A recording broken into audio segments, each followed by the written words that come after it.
Alors, chez Tesla, la production à l'usine de Shanghai va enfin reprendre, avec des ouvriers qui mangent et dorment dans l'usine. D'accord, très bien.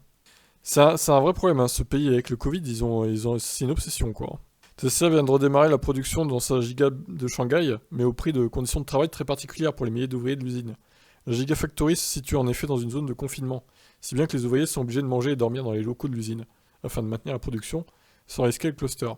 Ce fonctionnement au circuit fermé, déjà appliqué dans certaines usines de Foxconn pour la production d'iPhone, est l'unique façon de maintenir l'activité dans des zones soumises à un confinement extrêmement dur, avec souvent le concours de l'armée pour mater les récalcitrants. Si on en croit Bloomberg qui rapporte l'info, les ouvriers de la Gigafactory se sont vus attribuer des zones dédiées, comprenant tout ce qu'il faut pour vivre sur place. Sacs de couchage, douche, restauration, etc. Les repas sont gratuits, les ouvriers touchent une allocation journalière de 63 $. A noter que seuls les ouvriers doublement vaccinés peuvent venir travailler dans l'usine. Outre ce fonctionnement en vase clos, Tesla a demandé d'augmenter le nombre d'heures supplémentaires afin de garantir les livraisons en retard qui s'étaient accumulées depuis la fermeture de l'usine le 28 mars dernier. Les ouvriers travaillant ainsi 12 heures par jour et 6 jours par semaine.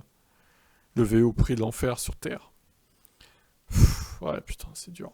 C'est très très dur. Alors nous, on se plaint en France, mais ce qu'ils vivent les Chinois en ce moment avec le Covid, c'est l'horreur totale, quoi, en fait. Je dirais que c'est quand même la Chine... Pour ça, c'est l'un des pires pays du monde, hein. Vraiment. Voilà, pour cette news déprimante. Même si pour Tesla, évidemment, c'est mieux que ça reprenne. Qu'est-ce que vous en pensez? Ciao.